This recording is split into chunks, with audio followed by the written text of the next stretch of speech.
Hi అండి, అందరికీ యేసుక్రీస్తు నామమున పేరిట శుభవందనాలు తెలియజేస్తున్నాను. అయితే యేసుక్రీస్తు వారు ఒక మాట అన్నారు. ఏమన్నారంటే, నేనే సత్యము, నేనే జీవము, నేనే మార్గము అని అంటారు. అయితే నేనే సత్యము అంటున్నారు ప్రభు ఏమంటారంటే, నేనే సత్యాన్ని, ఆ సత్యాన్ని నేనే.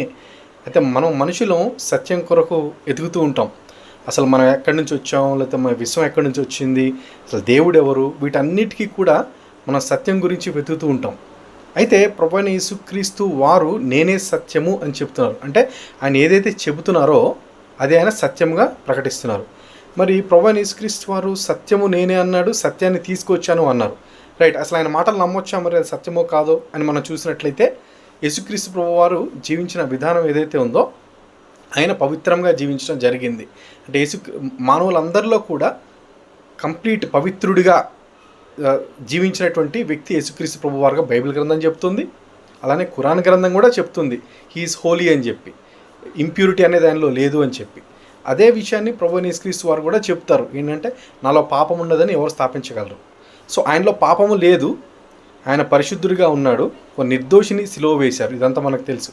అయితే ఇక్కడ చూడండి, ఎప్పుడైతే ఆయన పరిశుద్ధంగా ఉన్నాడో అంటే ఆయన నోటి నుంచి వచ్చిన ప్రతి మాట, అంతే కదండి.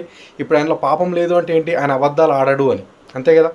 సో ఆయన అబద్ధాలు ఆడడు అంటే ఆయన ఏదైతే చెబుతూ ఉన్నాడో అది నిజంగా నిజమని అర్థం. అంటే ఆయన పరలోకం గురించి మాట్లాడారు, నరకం గురించి మాట్లాడారు, అసలు దేవుడు ఎవరు, తండ్రి అయిన దేవుడు ఎవరో మాట్లాడారు, తండ్రి అయిన దేవునికి ఆయనకి ఉన్న సంబంధం ఏంటో మాట్లాడారు, ఈ యొక్క భూలోకాన్ని దేవుడు సృష్టించడానికి గల కారణం ఏంటో చెప్పారు.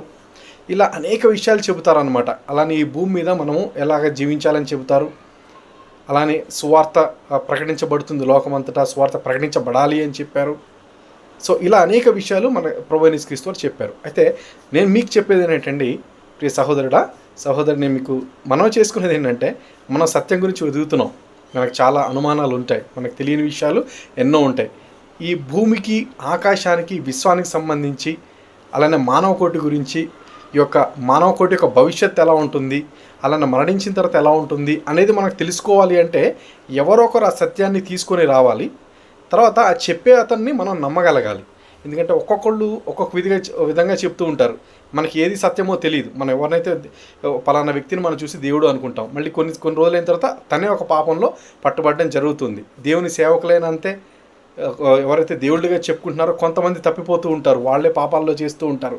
సో వాళ్ళు చెప్పే 100% నమ్మలేం. ఎవరిని నమ్మొచ్చు అని మనం ఒకవేళ అనుకుంటే ప్రభువైన యేసుక్రీస్తు వారు సత్యంగా ప్రకటించుకున్నారు, అలానే ఆయన పరిశుద్ధంగా జీవించాడు కాబట్టి ఆయన మాటలు మనం నమ్మొచ్చు. మనకి దేని గురించి అన్న ఇన్ఫర్మేషన్ కావాలంటే ఆయన ఒక వాక్యాన్ని ధ్యానిస్తే సరిపోతుంది. మన సత్యం